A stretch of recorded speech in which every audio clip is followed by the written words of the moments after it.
Om Jai Siya Ram.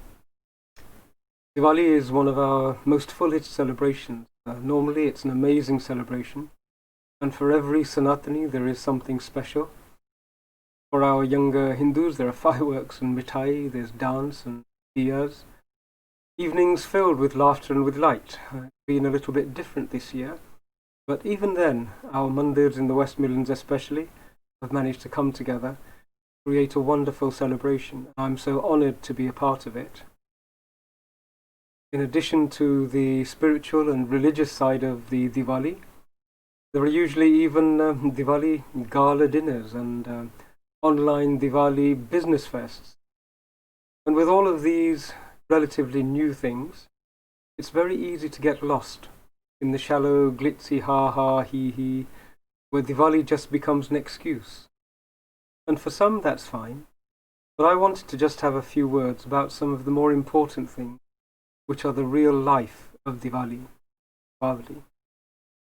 Firstly, it's the journey of Sri Ram, Sita and Lakshman, and later Hanumanji, through their most difficult times, their most challenging decisions, and right the way through to conquering the most demonic forces that had ever been gathered, and then coming back home to a place where there was no more war, Ayodhya, city without war. Now this didn't just happen.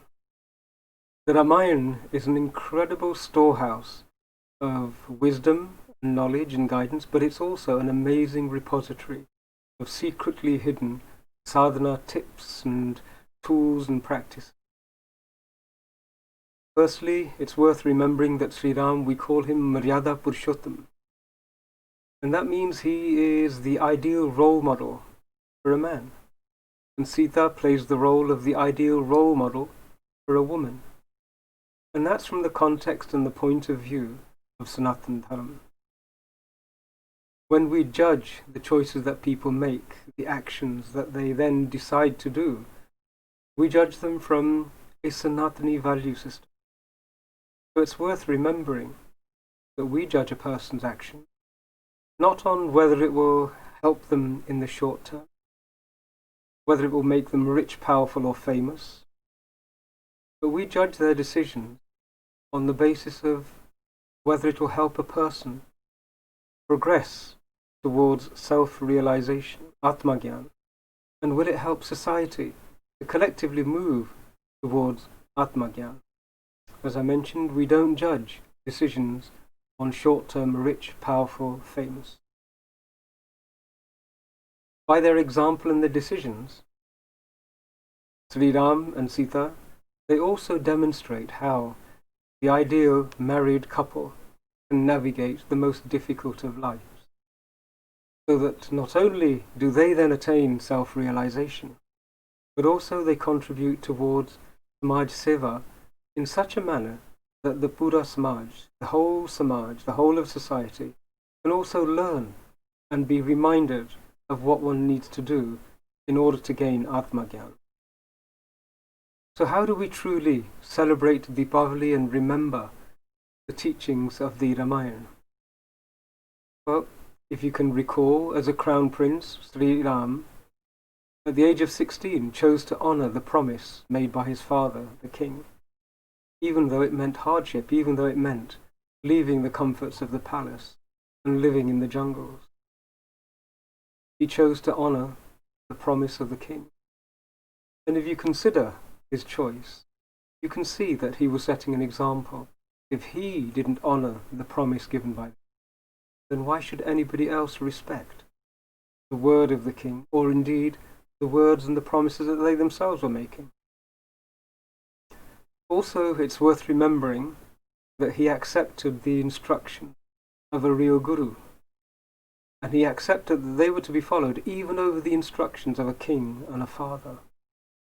The Dharma Guru, Vishwamitra, and the Kul Guru, Guru Vashisht, they were both present when Ramchandra chose to make those choices, made those decisions. And if you think about it a little deeper, it was only when Ramchandraji visited Vishwamitra's ashram that he received the Bal and Ati Bal mantras, the ones that gave him amazing reserves of strength, without which he wouldn't have been able to defeat the army of the Asurs. So there were many benefits that they received because of their choices and because of the decisions they made according to dharma as opposed to personal profit and gain. Sita, she chose to honor her husband's oath and his choice, a husband who followed dharma. Because again, if as a crown princess, if she wasn't willing to honor the word, future king, why on earth would any of the other ladies and the women of the kingdom follow the words of their spouses and their husbands? Again, she chose to set an example. When we think of Diwali, it was the beginning of Ram Rajya, and we're told that Ram Rajya lasted for 10,000 years. And the only reason it lasted for so long is because of every single step of their journey. It was short term, it was medium term, and it was long term. Ram Rajya wouldn't last 10,000 years if that army of Asurs, Rakshas, Bhut, Pisach, if they hadn't been destroyed in the battle. But by following dharma, making decisions based upon dharma, Sri Ram, Sita, Lakshman, they made progress on their personal spiritual journey, but contributed to everyone else's journey for 10,000 years to come. It's probably obvious to everyone that the Rakshasas are back in town. If we look at the state of the world today, we can see there are many people who are acting not in a manner which is helpful, neither to them as individuals, neither to the attainment of Atmagyan, and not in the service of each other, of humanity, or the planet and all the other lives that are living on this earth. And so if Ram Rajya is to come back, we need to learn to follow and to be inspired by the Ramayana, the manual on how to establish Ram Rajya. It's up to us to learn the secrets buried in the Ramayana. It's up to us to acquire the strength of Bal and Ati Bal and to be fearless. And it's up to us to pass on the deepest wisdom of the Ramayana in all of its epic beauty and wisdom to everyone who's ready to listen. With 28 West Midlands Mandirs coming together to cooperate in the most difficult of times, I can see the beginnings of a Dharma Sena beginning to form here in the UK even. We can see a Dharma Sena coming together in Bharat. And I would just like to congratulate the volunteers of all of these mandirs for their creativity and enthusiasm. I hope that they'll continue to build their links and that next year they come together to perform the Ram Leela on a scale worthy of the Midlands. Best wishes in their efforts to do that. On a final note, I'd just like to bring your attention to the amazing painting which was sent to me by a dear friend of mine, Zai Alam, who painted it by hand and gave me permission to use this as the backdrop. So shout out to you, Zai Alamji. Finally, Deepavali की सबको शुभकामनाएं, जय सिया राम, नूतन वर्ष अभिनंदन. Om.